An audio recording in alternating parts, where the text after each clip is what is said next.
Faça uma reforma na casa que você herdou de um parente desconhecido. Comece trocando o papel de parede, disse a vidente, olhando direto nos meus olhos. Na hora, achei estranho, mas aquelas palavras não saíram da minha cabeça. Dias depois, já dentro da casa, comecei a arrancar o papel da parede quase por impulso.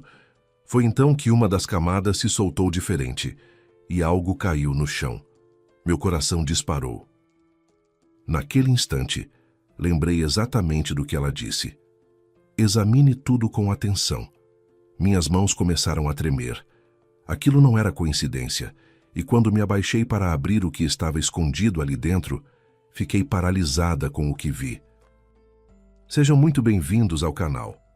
Antes de começarmos, conte aqui nos comentários de onde você está assistindo. É sempre bom saber até onde nossas histórias estão chegando. Mesmo quando não conseguimos responder a todos, lemos cada comentário com muito carinho. Aproveite essa narrativa envolvente e tenha uma excelente experiência ao ouvir.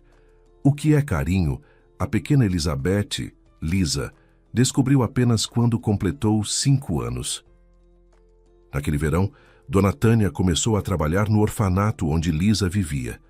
Já no segundo dia de trabalho, ela percebeu que havia algumas crianças sendo maltratadas pelos maiores.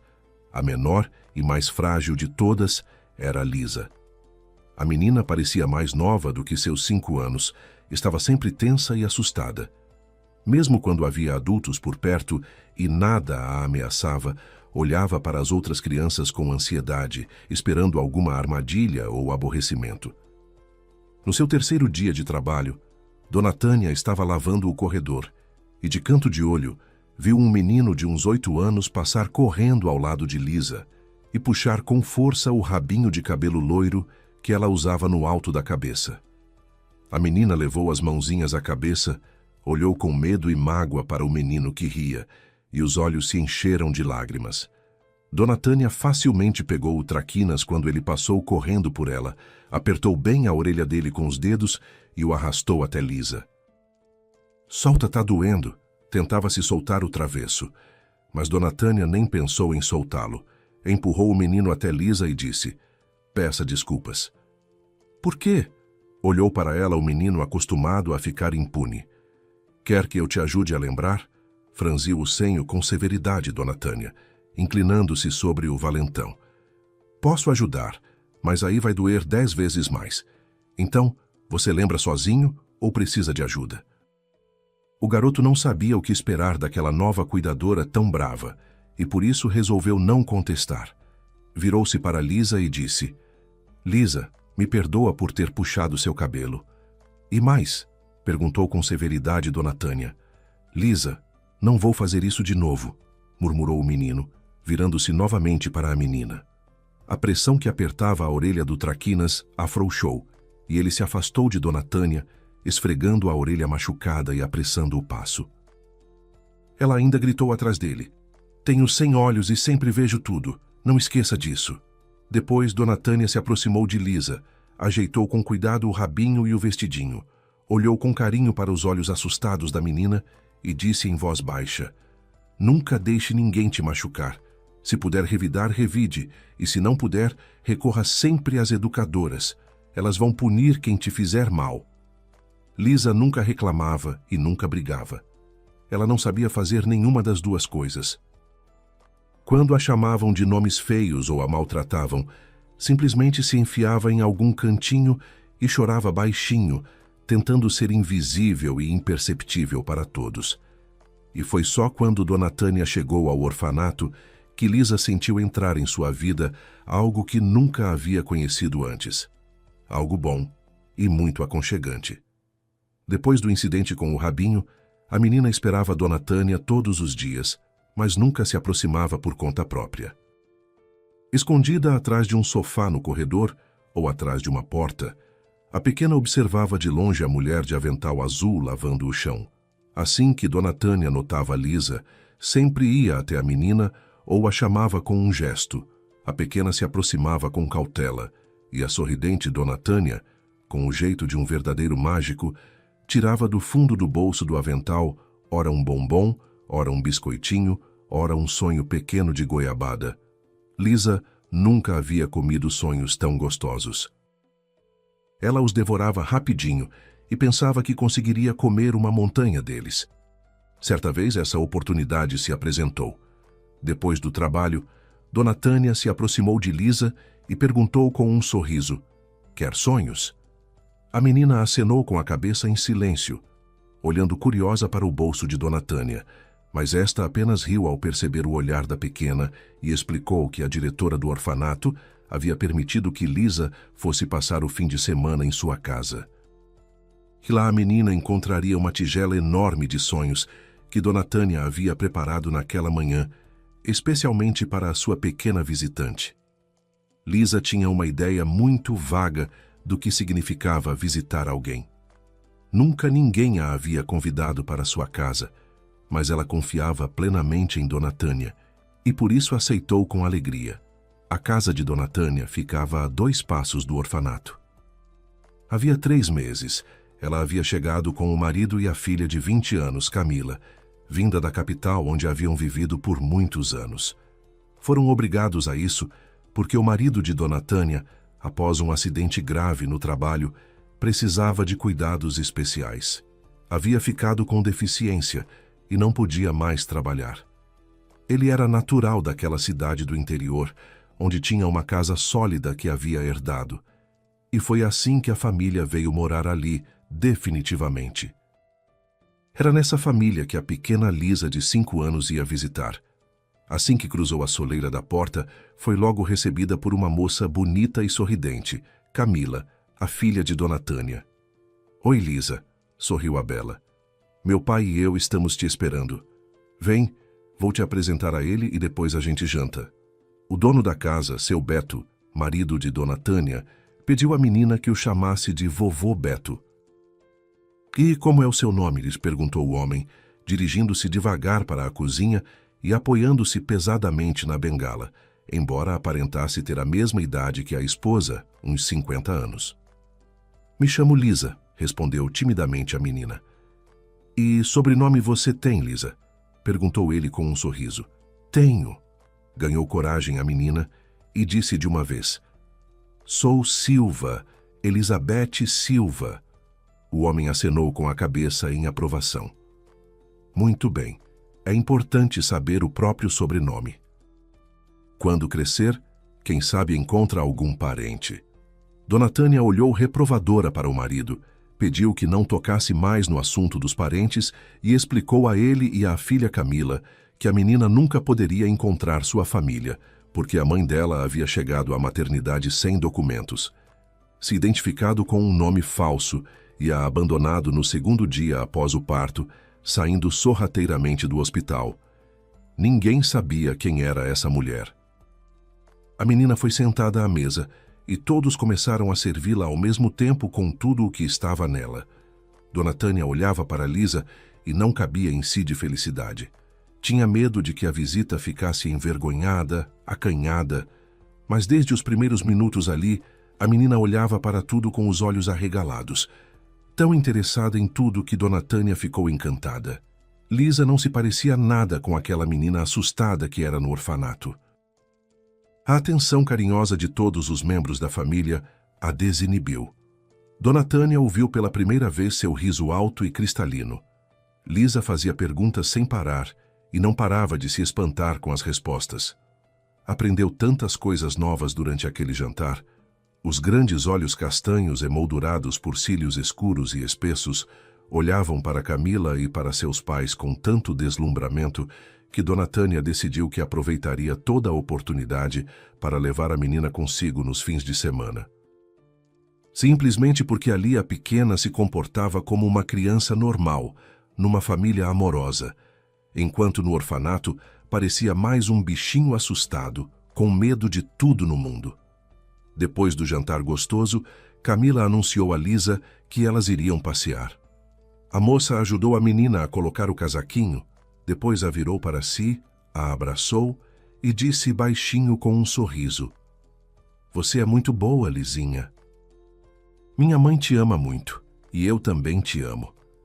"Eu te amo", respondeu a menina com simplicidade, sentindo no peito um calor imenso, com aquela primeira declaração de amor que havia feito na vida. Lisa olhava para a moça e ria alegremente. Estava muito bem. Durante o passeio, às vezes começava a rir sem motivo, só porque o coração estava, por alguma razão, cheio de alegria.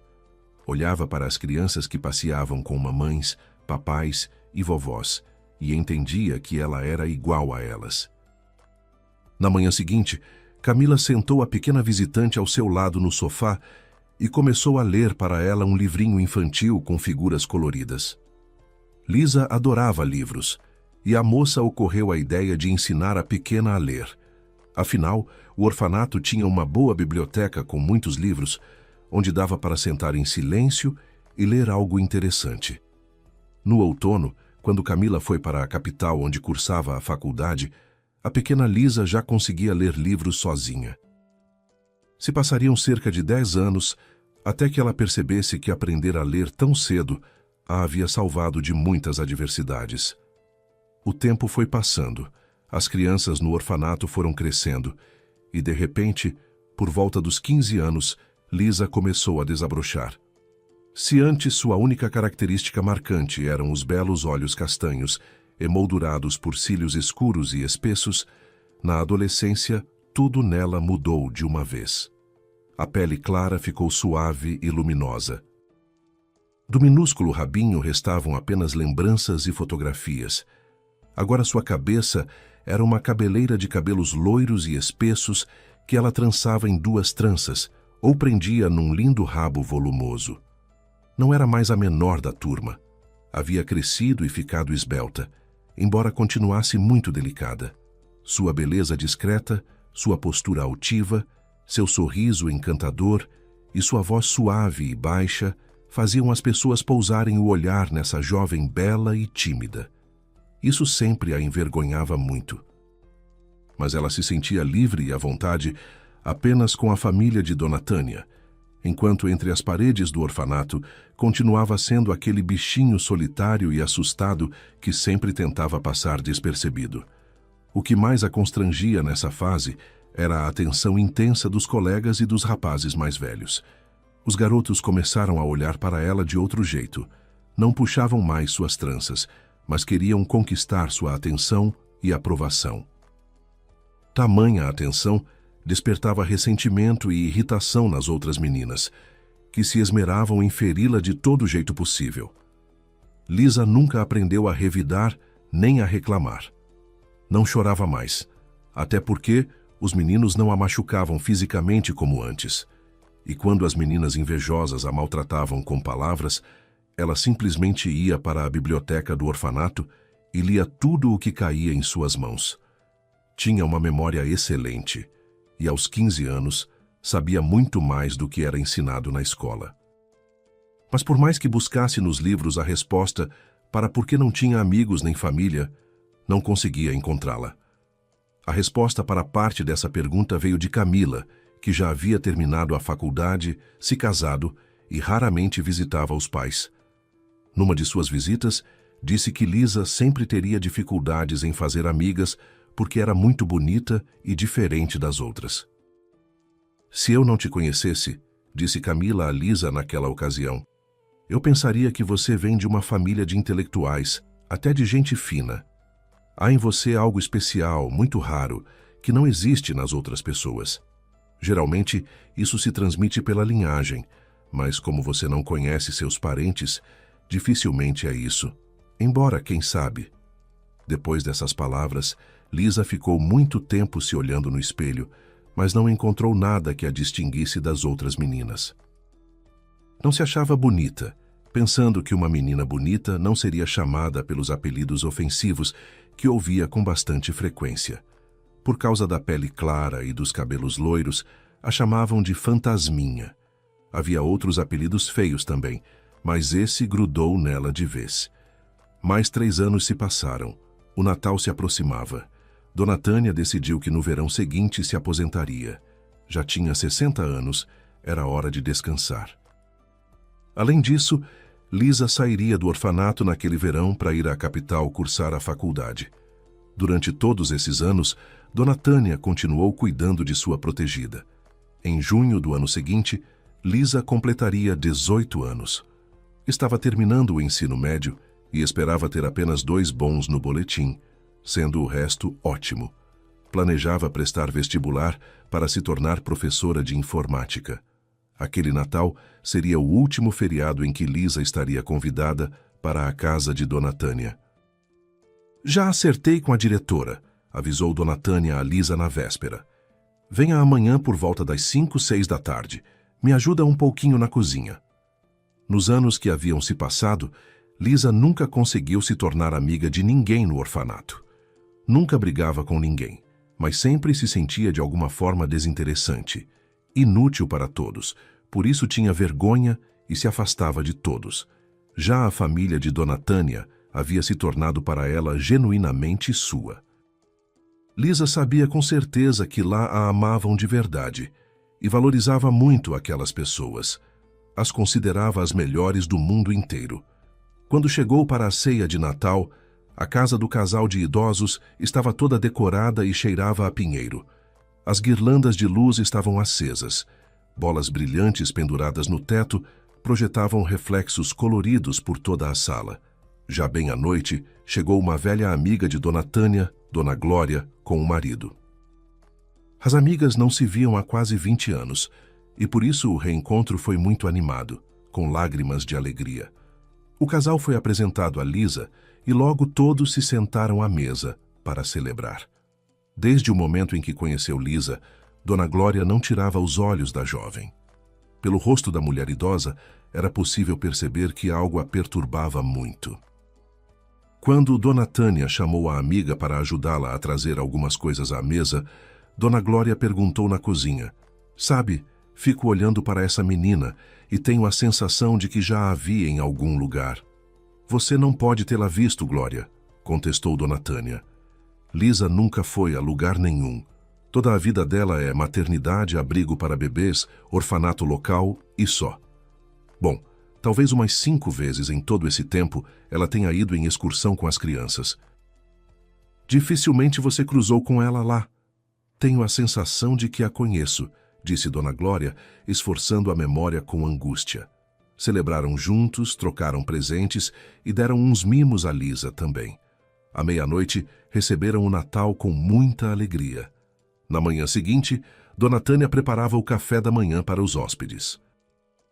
Dona Glória, que havia acabado de acordar, saiu até ela, fechou a porta atrás de si e disse em voz baixa: "É que eu estava certa."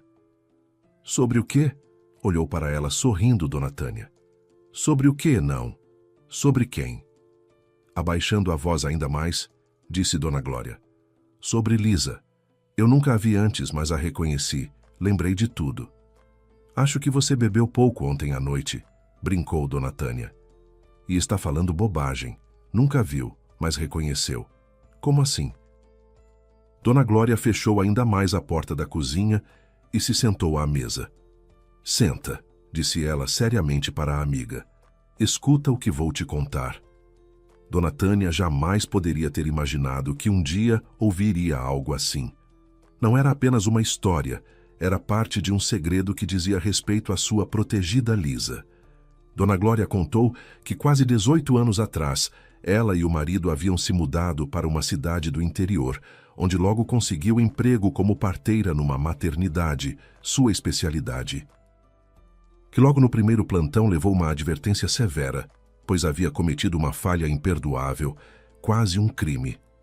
Dona Glória explicou que seu primeiro plantão durou da noite até a manhã seguinte. Aquela noite foi tranquila. Houve um parto simples, durante o qual ela ajudou o médico.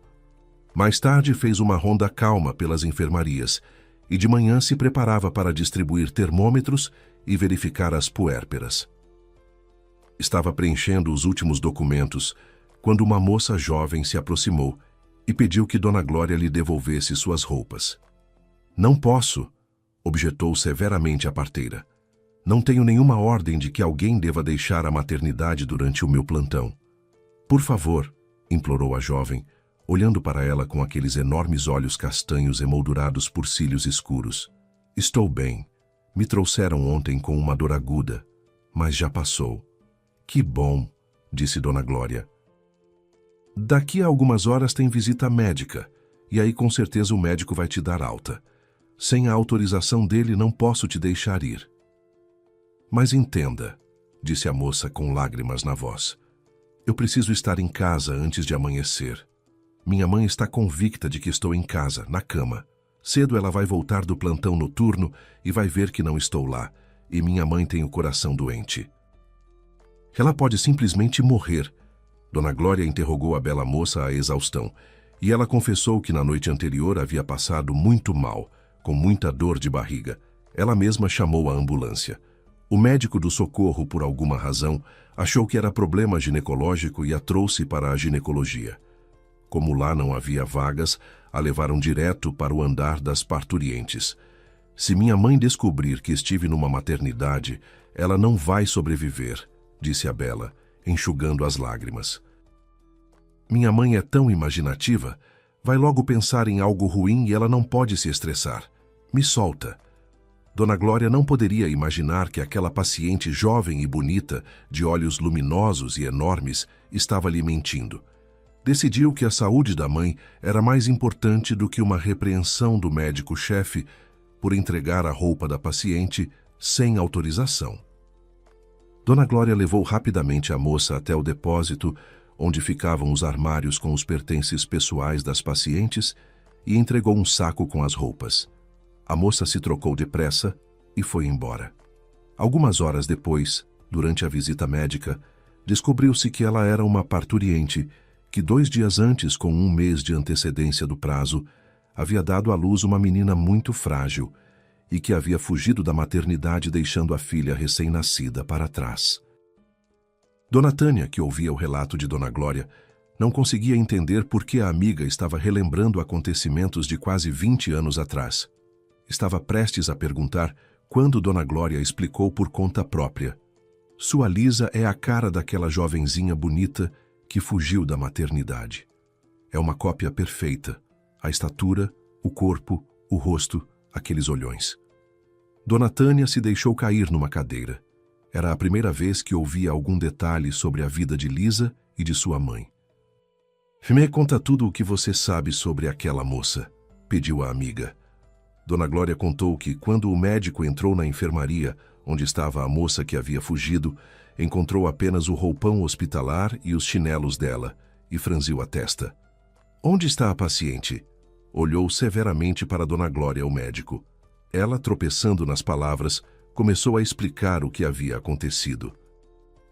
O médico mandou imediatamente Dona Glória ir ao endereço que a paciente havia deixado e não voltar à maternidade sem ela, esclarecendo que a moça havia deixado lá a própria filha recém-nascida. Foi um golpe verdadeiro para a parteira crédula. Ela saiu correndo imediatamente para o endereço que a jovem havia informado ao ser admitida. Mas o endereço era falso. Ficou comprovado que ninguém com aquele nome morava ali. Lá, havia 40 anos, vivia um casal de idosos solitários. Só ao voltar à maternidade, Dona Glória soube que a moça havia sido trazida da rua, onde havia entrado em trabalho de parto prematuro. Suas colegas logo concluíram que a jovem mãe havia planejado tudo com antecedência. Ao ser levada para a maternidade, já tinha decidido abandonar a filha. Para não ser identificada nem procurada, havia inventado um nome e um endereço falsos. A história da mãe com coração doente também era mentira. Ninguém sabia onde procurar a mãe. Toda a atenção dos médicos se voltou para a menina abandonada. Quando Lisa nasceu, os médicos quase que por unanimidade acreditavam que as chances de ela sobreviver eram mínimas. O nome da menina foi dado quando já tinha 3 meses e era transferida da maternidade para o abrigo de bebês. Chamaram-na Lisa, em homenagem à médica que, com esforços incríveis, conseguiu salvar a pequena abandonada e frágil. E o sobrenome foi dado sem hesitar, Silva. A primeira coisa que veio à cabeça quando foi preciso preencher os documentos na alta. Terminando o relato, Dona Glória olhou significativamente para a amiga e disse: "Foi o episódio mais desagradável e imperdoável de toda a minha carreira. Ainda me envergonha até hoje. Nunca me esqueci daquela mulher e, quando vi sua Lisa, Soube com certeza que já a havia visto. Só que se passaram muitos anos, não me lembrei logo daquele episódio. Mas agora não tenho nenhuma dúvida de que foi ela quem foi abandonada naquela maternidade. E até o nome bate. E sobre a mãe, nunca souberam nada mais? Perguntou Dona Tânia com uma frágil esperança. Muito pouco, mas souberam alguma coisa, disse Dona Glória. Nosso médico-chefe foi à polícia na época. Pediu ajuda nas buscas. A polícia trabalhou bem. Publicaram a foto da mãe no jornal local e na televisão, mas sem mencionar que ela havia abandonado a criança. Simplesmente disseram que havia sumido e estava sendo procurada. Dona Tânia prendeu a respiração. Pareceu a ela que a amiga estava prestes a revelar o nome dos pais de Lisa, mas ela a decepcionou. Contou que logo depois uma senhora de quase 90 anos foi à polícia. Ela falava de maneira confusa e atrapalhada, e bem naquele dia havia ocorrido um crime grave na cidade e toda a polícia estava em busca do criminoso. O telefone do atendente não parava de tocar, e por isso o policial mandou a velhinha para a maternidade, achando que os médicos teriam mais tempo e paciência para ouvi-la. Dona Glória estava justamente entrando no hospital quando a velha senhora apareceu ao seu lado. Enquanto segurava a porta para ajudá-la a entrar, descobriu que a avó havia vindo contar sobre a moça cuja foto havia visto no jornal. Dona Glória a levou imediatamente para uma salinha e a escutou. A senhora idosa contou que a moça da foto se chamava Vera, mas que elas nunca haviam se falado diretamente. Porém, havia conversado algumas vezes com a mãe de Vera, Dona Rosa Romão. Elas eram vizinhas. A mulher com a filha havia alugado uma casinha pequena na periferia da cidade do interior, vizinha à casa da velhinha. Havia cerca de um mês. A avó disse que havia mais ou menos 1 ou 2 dias antes de o anúncio sair no jornal, a moça e a mãe dela haviam sumido. Era tudo o que a velhinha sabia. Na maternidade concluíram então que a jovem mãe e a avó da menina haviam fugido juntas da cidade. A polícia nunca conseguiu descobrir onde estavam essas pessoas. Dona Tânia ouviu atentamente o relato da amiga, mas percebeu que não havia aprendido nada de concreto. Decidiu que não contaria a Lisa o que havia ouvido, para não perturbá-la à toa. Se a polícia não conseguiu encontrar as pessoas cujos nomes conhecia, Lisa provavelmente tampouco conseguiria. No verão, Lisa ingressou na faculdade e foi morar na República Estudantil. Tudo se repetiu como no orfanato. Havia muita atenção da parte masculina e não menos resmungo invejoso e brigas da parte feminina. Ela se sentia oprimida pela atenção excessiva dos rapazes e pela hostilidade evidente das estudantes, mas jamais cogitou se justificar, explicar-se ou discutir. Engolia as ofensas em silêncio e, como havia feito no orfanato, queria sempre se esconder em algum lugar longe de todos. Por isso, quando um rapaz do último período de sua faculdade começou a cortejá-la com muito afinco, ela acabou concordando em se casar com ele. Lisa se mudou para o apartamento de 3 quartos de Rodrigo, herdado de seus pais. Lá se sentia bem mais tranquila. Ninguém assobiava maliciosamente atrás dela, nem lançava olhares tortos.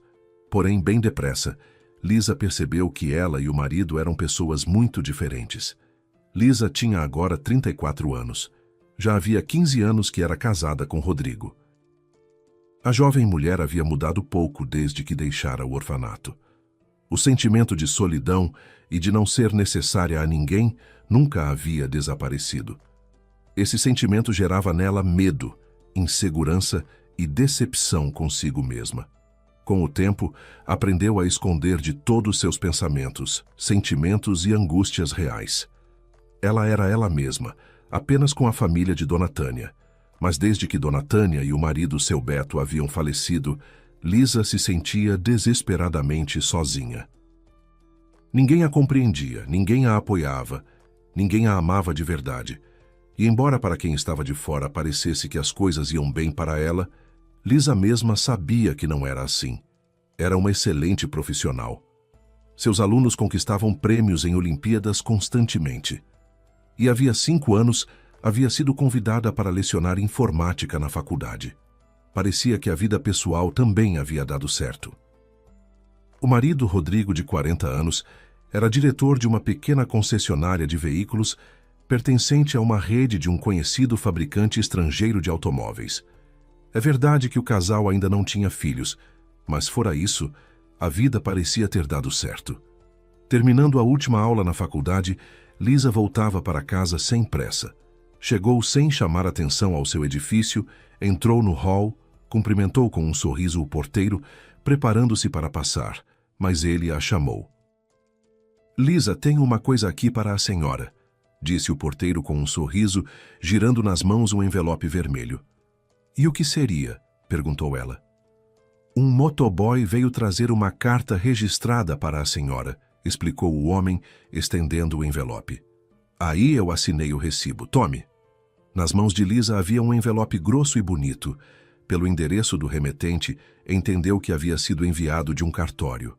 Abriu o envelope e retirou uma carta impressa em papel timbrado. Estava escrito que um certo Bernardo Romão havia lhe legado um imóvel. O tabelião convidava Lisa para comparecer ao cartório com o documento de identidade nos próximos dias para assinar a petição de aceite da herança ou renunciar a ela. Havia uma observação no final dizendo que em uma semana expirava o prazo para a assinatura da petição. Se a herdeira o perdesse, teria que recorrer à justiça para reivindicar a herança. Por mais que tentasse lembrar quem era aquela pessoa, a memória não lhe dizia nada. Decidiu ir ao cartório no dia seguinte. Talvez pelo endereço do imóvel herdado, conseguisse descobrir quem lhe havia deixado aquela propriedade. Por ora, decidiu não dizer nada ao marido. Lisa estava quase convicta de que era um equívoco absurdo.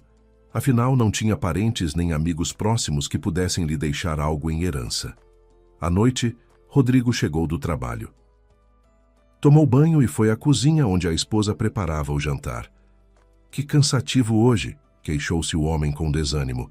"Se não precisar da minha ajuda, vou descansar um pouco." "Claro", sorriu Lisa. "Descanse, quando o jantar estiver pronto, te chamo." Ela via que o marido estava sem humor. Nos últimos tempos isso acontecia com cada vez mais frequência. O casal nunca brigava, mas Lisa sentia que estavam se afastando cada vez mais. Isso não a abalava profundamente. Ela nunca havia amado Rodrigo. Havia se casado com ele achando que com ele viria a tranquilidade e a estabilidade. Conseguiu as duas coisas, mas descobriu que não era suficiente para a felicidade. Lisa já havia entendido há muito tempo que nem todos têm o destino de ser felizes. Ela se incluía entre as pessoas que, por alguma razão, não devem contar com a benevolência do destino, devendo se contentar apenas com o que ele lhes oferece. Havia se conformado com isso e aceitava a vida como ela era. Estava convicta de que não estava em seu poder mudar nada. Agora também sentiu o descontentamento não expresso do marido, mas não lhe perguntou nada. Ouviu-o ligar a televisão e sentar para assistir a um programa. A televisão trovejava enquanto Rodrigo, sentado diante da tela fingindo assistir ao programa, torturava-se tentando imaginar como conseguiria ir à festa da empresa sem a esposa. A reflexão foi interrompida por um telefonema. Era a sua namorada Ritinha, que havia chegado ao escritório dele 7 meses antes para cobrir a licença maternidade da secretária. "Rodrigo", ouviu o homem no aparelho, a voz jovem e dengosa.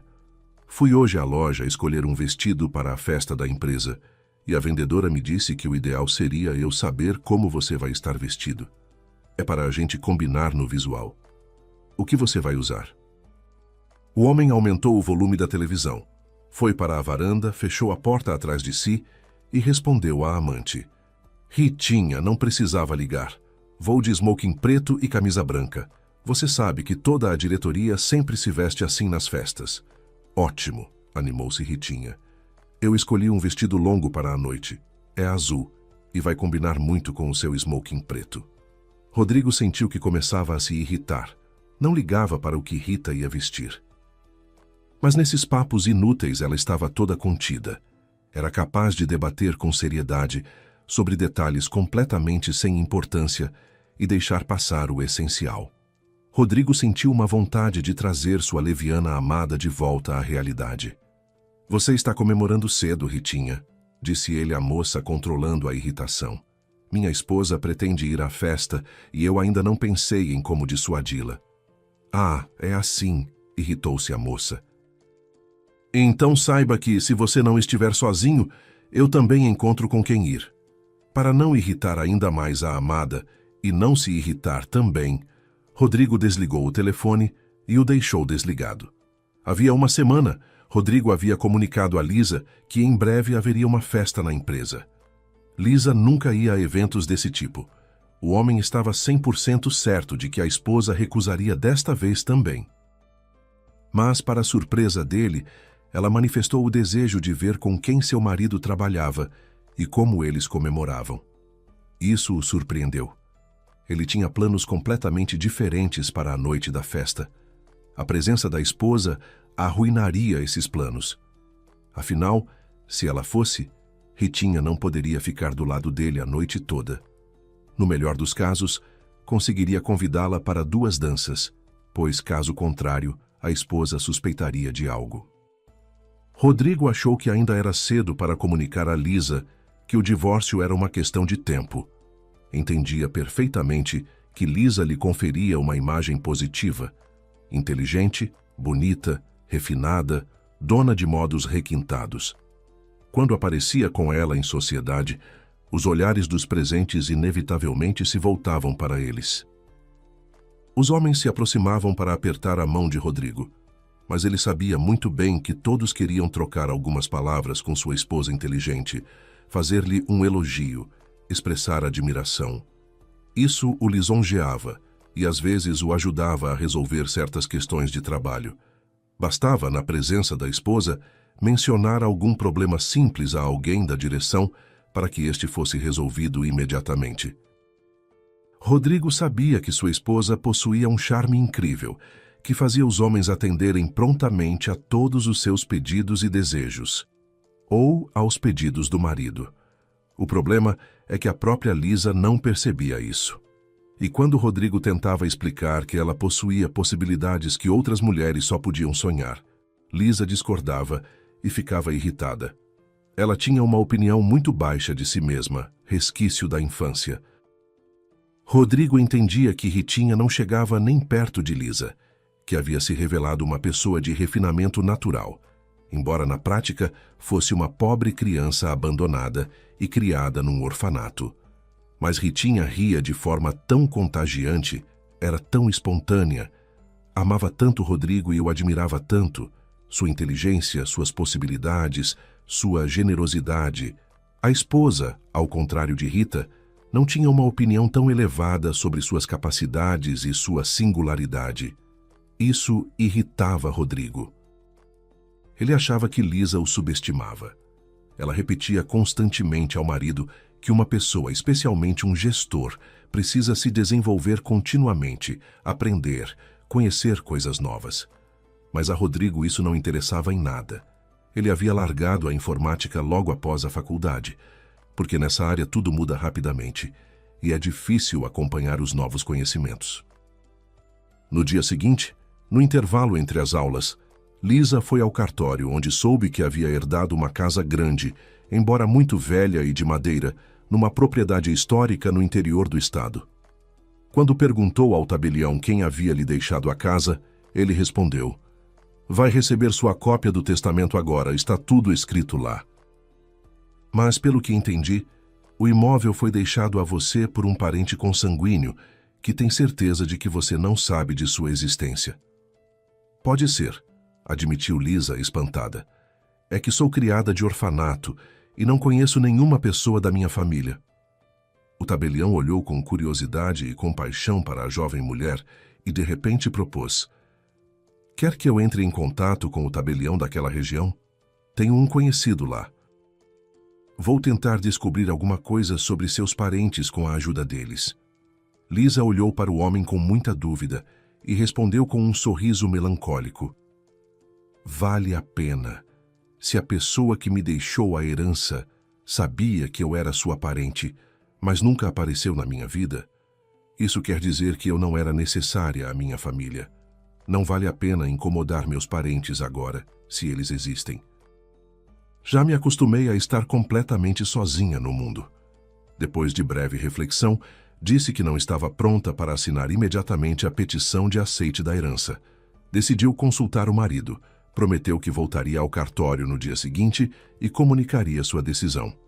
Pense bem em tudo, aconselhou o tabelião. Talvez, no fim da vida, o parente tenha se arrependido de tê-la ignorado por tantos anos. E quem sabe, além das velhas paredes, a casa guarde algo de valor? Em todo caso, você pode vender a casa se não precisar dela, ou simplesmente ir lá nas férias. Pense nisso. Lisa foi tocada pela participação sincera do jovem e sério tabelião. Havia muito poucas pessoas em sua vida que se preocupavam com ela e lhe davam conselhos sábios. Ele lhe lembrou de alguma forma a família de Dona Tânia. O mesmo interesse nos olhos, a mesma participação sincera, a mesma compaixão com seu destino difícil. Mas Lisa realmente não fazia ideia do que faria com aquela casa. Precisava de um conselho e esperava que seu prático marido pudesse raciocinar com clareza sobre se eles precisavam daquela herança. Quando à noite ela mostrou a Rodrigo a carta e lhe contou sobre a visita ao cartório, os olhos dele se acenderam de curiosidade e alegria. "Lisa, que pergunta é essa?" exclamou Rodrigo entusiasmado. "Claro que você deve aceitar a herança. Mesmo que essa casa valha bem pouco, pegamos o que derem por ela." Na nossa época não se pode dar ao luxo de jogar fora presentes do destino. "Mas fica tão longe de nós", lembrou Lisa ao marido. "São pelo menos um dia inteiro de viagem até lá."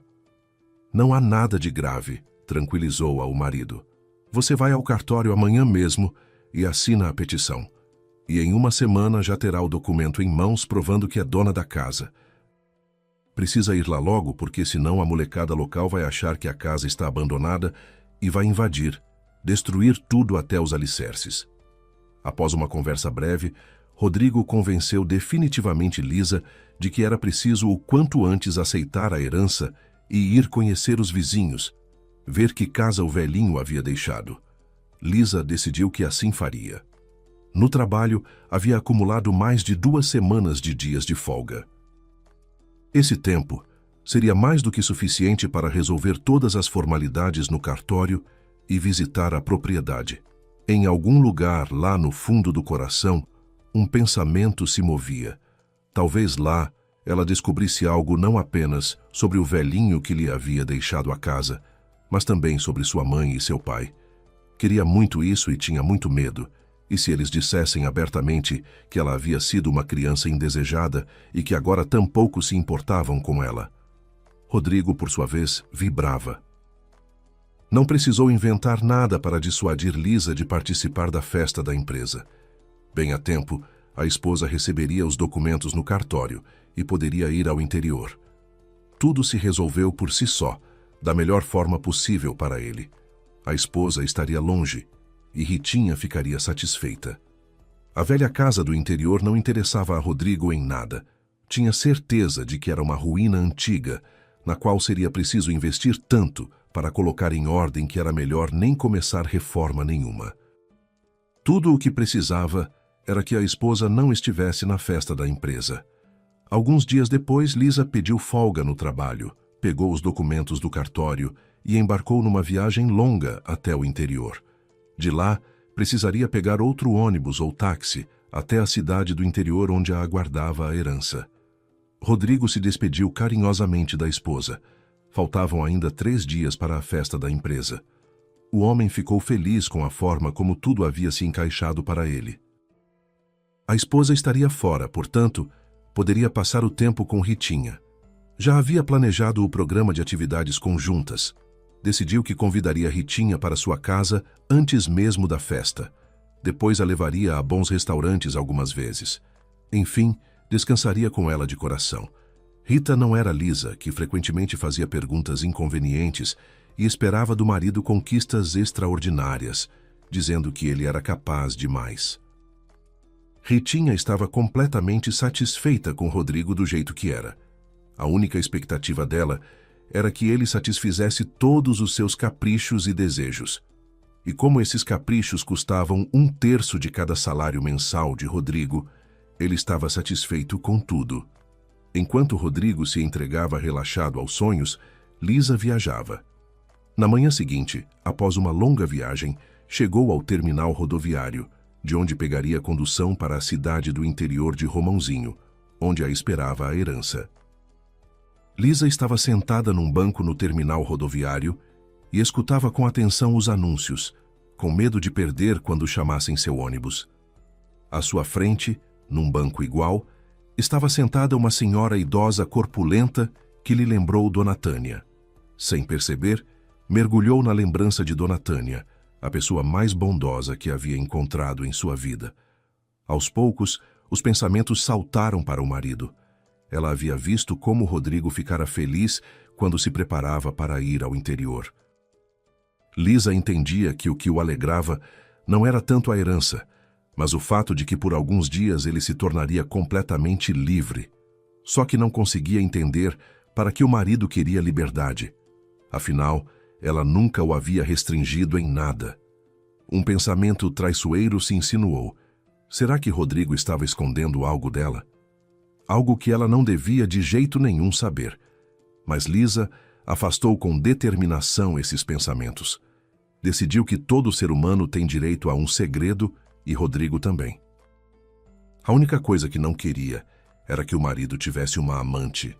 Lisa entendia que Rodrigo poderia se envolver seriamente com alguém e não pretendia segurá-lo perto de si nem criar escândalos. Era simplesmente a favor de uma relação honesta e queria que, nesse caso, o marido confessasse por conta própria que havia se apaixonado por outra, em vez de fingir que estava tudo bem na família. Lisa levantou os olhos e viu que a senhora sentada à sua frente, tão parecida com Dona Tânia, a olhava atentamente.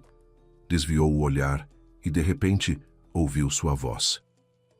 Você não precisa ficar pensando que a vida foi injusta com você e que nunca vai ser feliz. Lisa olhou surpresa para a desconhecida.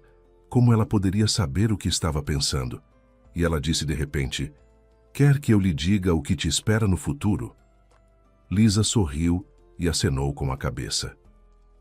A senhora idosa deu uma palmadinha no banco ao lado de si, convidando Lisa a se aproximar. A jovem rapidamente foi sentar ao lado dela e se preparou para ouvir. Nunca havia visto adivinhas ou videntes e achou que essa era uma delas. Daqui a 1 ano você vai se casar com um homem muito bom, disse a mulher com segurança. Esse sim será o seu homem, seu par verdadeiro, e o marido com quem você vive agora não combina nada com você. Lisa ficou pasma com o que ouviu, e a profetisa, que não se parecia nem um pouco com feiticeira ou adivinha, continuou com calma.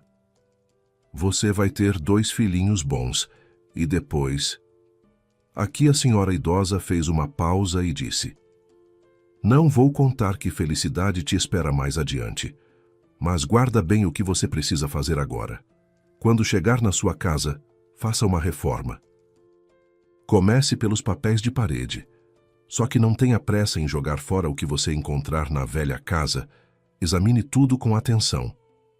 A mulher parou no meio da frase e colocou o dedo nos lábios. Ai, o meu ônibus foi chamado, percebeu ela. Agarrou a bolsa e correu para a plataforma de embarque. Lisa ficou olhando admirada para ela, sem saber se acreditar ou não nas suas palavras. Mas depois daquela conversa breve, o coração ficou, por alguma razão, leve e alegre. Ficou pensando no motivo.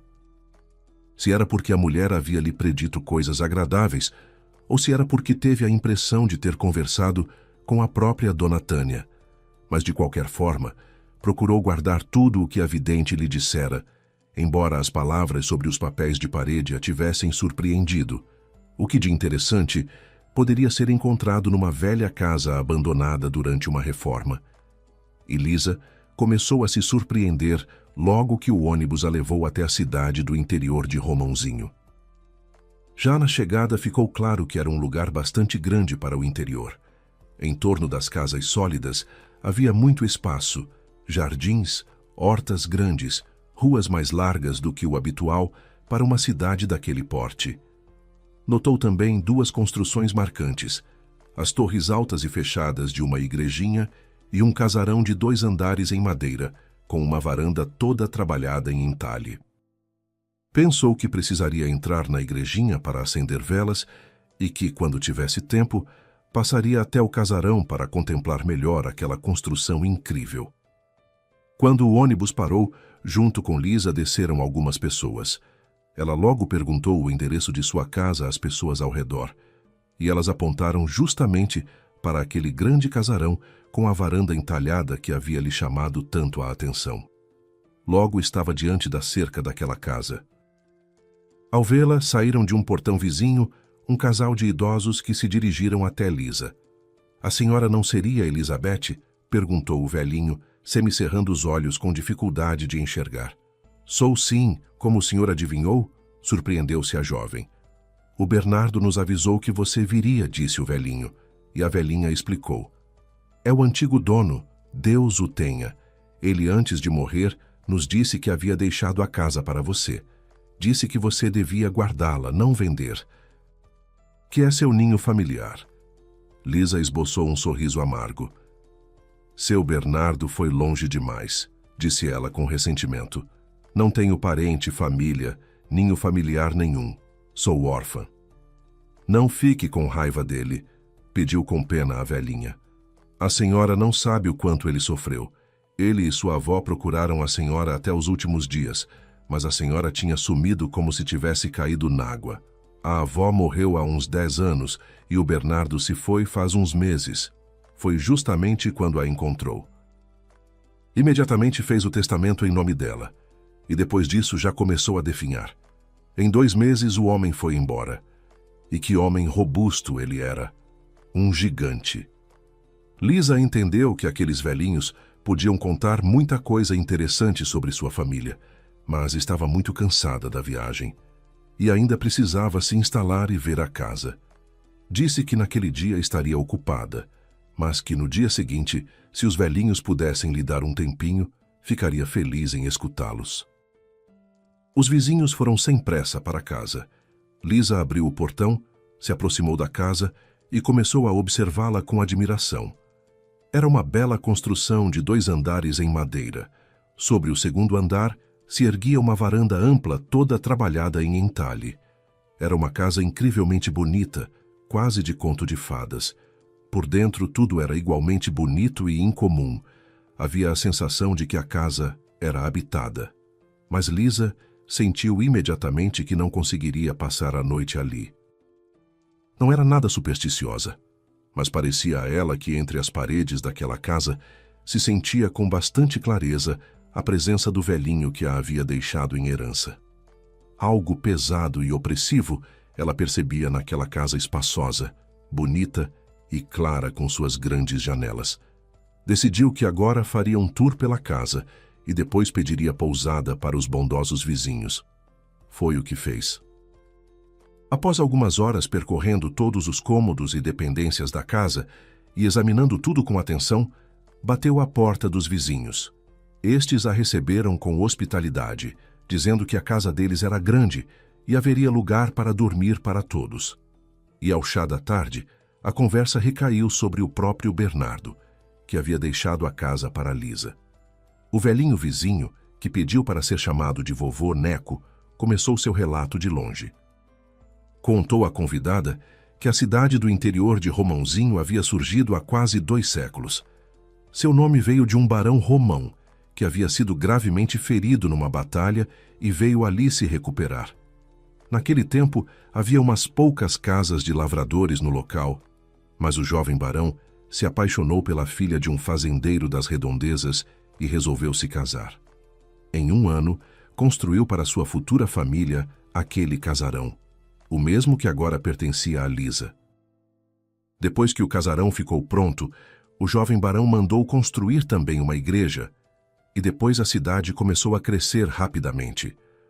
O barão Romão era um dono astuto, inteligente, corajoso e responsável. Construiu uma escola, fundou um posto de saúde. Os moradores de Romãozinho viviam bem.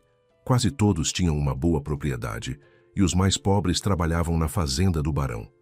Este tinha famosas cocheiras, gado bovino, vários apiários e grandes campos. Em Romãozinho sempre se respeitou as pessoas fortes e trabalhadoras. A maioria era assim.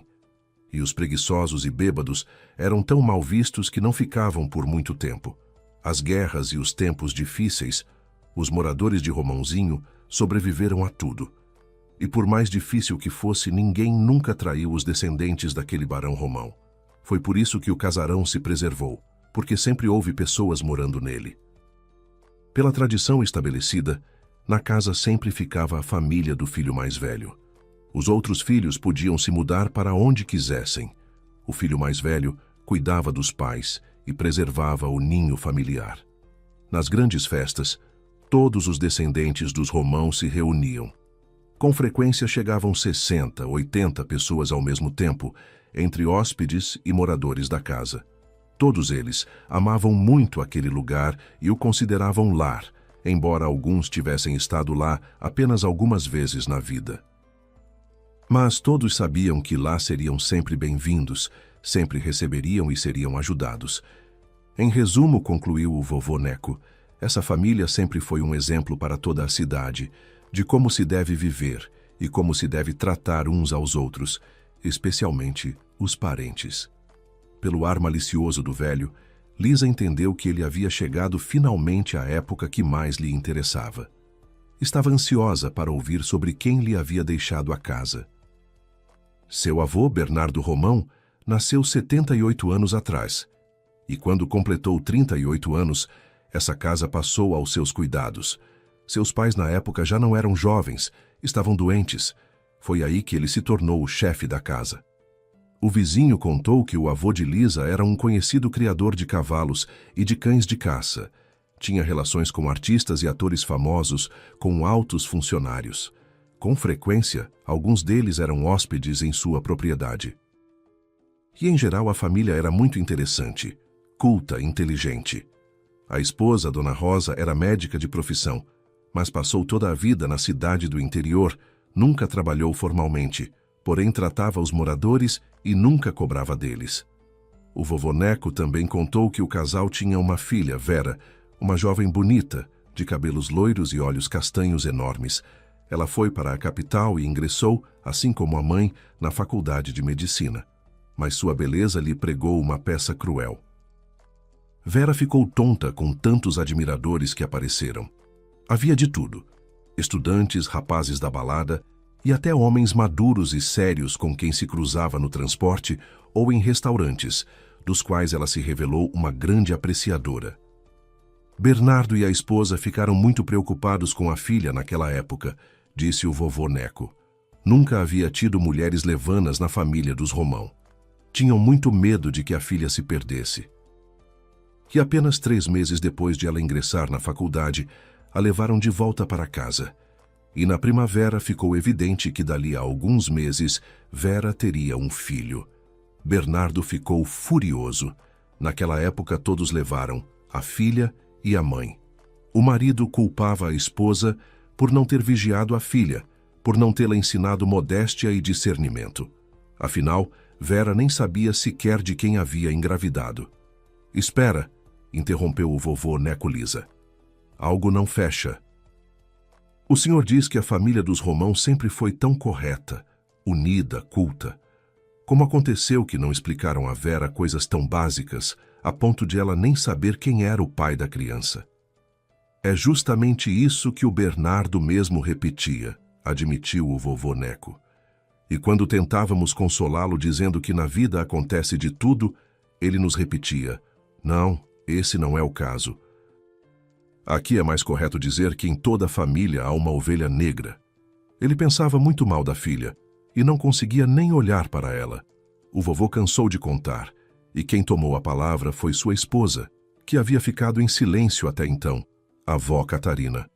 Ai, e depois começou o horror, suspirou a velhinha. Quando a barriga de Vera ficou grande demais para esconder, Bernardo não aguentava mais ver aquilo. Disse à esposa que levasse a filha para longe dos seus olhos e que quando ela desse à luz, as 3 voltassem juntas. Elas se arrumaram e foram embora. Dona Rosa sussurrou para a avó Catarina que iriam a alguma cidade do interior onde houvesse uma maternidade e alugariam uma casinha até chegar a hora de Vera dar à luz. E se o dinheiro desse, talvez fossem para a capital, onde as maternidades costumam ser melhores. Vencido o verão, a cidade inteira já sabia do caso de Vera. As pessoas tinham muita pena de Bernardo, e ele muito sofria e esperava que, finalmente, lhe trouxessem o neto. A criança não tinha culpa de ter nascido com uma mãe tão irresponsável, mas no final do verão, voltou para casa apenas a esposa, irreconhecível, magra, toda enegrecida pelo sofrimento. Ela confessou ao marido que Vera a havia enganado.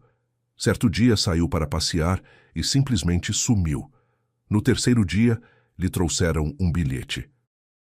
Nele, Vera escrevia que estava esperando a mãe numa cidade vizinha, porque estava se sentindo mal e não pretendia dar à luz naquela roça.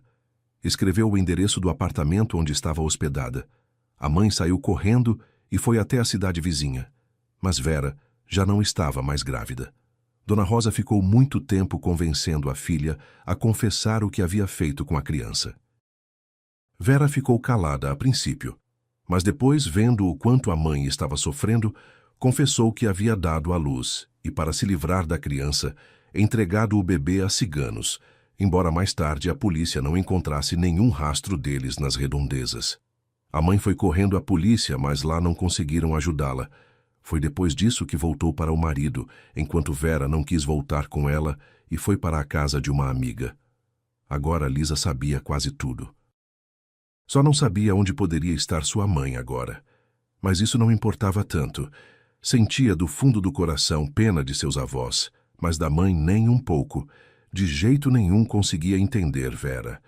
Por que não havia contado à família que havia deixado a criança na maternidade? Afinal, então, o avô e a avó a teriam buscado, mas em vez disso a mãe inventou uns ciganos. Compreender e perdoar a mãe, Lisa não conseguia de jeito nenhum. Na manhã seguinte, mal o sol nasceu, voltou para sua casa e pensou que ali não havia muito o que reformar, mas renovar os papéis de parede, que já tinham pelo menos 5 a 7 anos, acabou decidindo fazer. Além disso, as palavras da vidente da rodoviária não saíam de sua cabeça. Não foi à toa que aquela senhora idosa e séria havia mencionado os papéis de parede. Lisa já havia arrancado os papéis da metade dos cômodos. Estava cansada e decidiu que terminaria aquele cômodo e iria descansar, tomar um chazinho. Mas foi justamente naquele momento que mais uma folha se soltou e de uma pequena cavidade na parede caiu no chão um embrulho enrolado em tecido. Desdobrou o conteúdo e viu 3 retratos sem moldura, pintados a óleo. O que mais a impressionou foi o que aqueles retratos revelavam. Era evidente que as obras pertenciam a pincéis de diferentes artistas de diferentes épocas. Eram retratos de diferentes mulheres em trajes de diferentes períodos, mas todas elas eram surpreendentemente parecidas entre si. O parentesco era inconfundível. Mas o que mais impressionou Lisa foi que ela era muito parecida com todas essas beldades. No quadro mais antigo, ao lado de uma jovem noiva loira, estava um bravo oficial em traje militar de gala do século passado. Os outros 2 retratos eram mais recentes. Pelo que se podia ver, um quadro havia sido pintado umas 3 décadas antes do nascimento de Lisa, e o outro, quando ela ainda era muito pequena. Lisa pegou os retratos e correu até os vizinhos. O vovô Neco estava remexendo no quintal. Ela correu até ele e mostrou o quadro. Vovô Neco, disse com agitação, o senhor não sabe quem está retratado aqui? O velho semicerrou os olhos, olhou fixo para o retrato e disse com convicção, mas é a Dona Rosa, sua avó. Você é a cópia dela. Só o penteado e a roupa são diferentes. Com tantas novidades que haviam caído em sua cabeça ao longo daquele dia e do anterior, a cabeça de Lisa girava. Ela de repente compreendeu que não tinha o direito de abandonar aquela casa à própria sorte.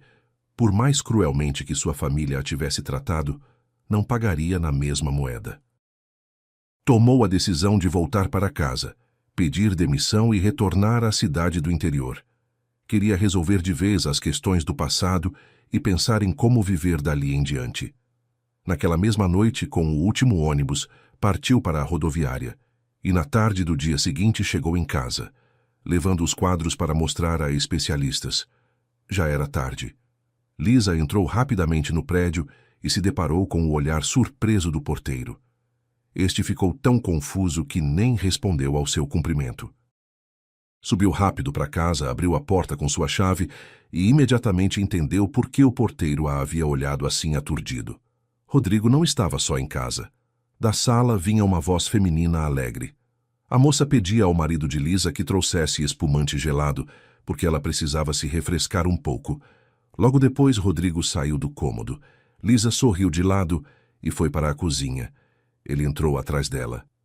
"Lisa, vou te explicar tudo agora", começou o marido, mas ela o interrompeu. "Não precisa, Rodrigo. Nos últimos tempos eu suspeitava de algo assim, mas achei que você teria coragem de admitir que não me ama mais. Me dá 2 ou 3 dias. Vou resolver minhas coisas e juntar minhas malas." Só naquele momento, o homem percebeu que não queria deixar Lisa ir. Mulheres como Ritinha existiam aos montes, mas mulheres como a esposa não se achava nem a procurar. "Lisa, eu simplesmente errei. Você precisa me entender." Com a voz alta de Rodrigo, Ritinha saiu correndo do cômodo. Ficou confusa ao ver a esposa do seu amado, mas logo pensou que precisava aproveitar a situação. "Rodrigo já havia decidido se divorciar de você há muito tempo", disse Rita com falsa compaixão. "Mas ele ficava adiando, porque não queria magoá-la. Você sabe como ele é sensível." Lisa não respondeu nada, apenas pensou que nos últimos dias sua vida havia ganhado uma velocidade vertiginosa.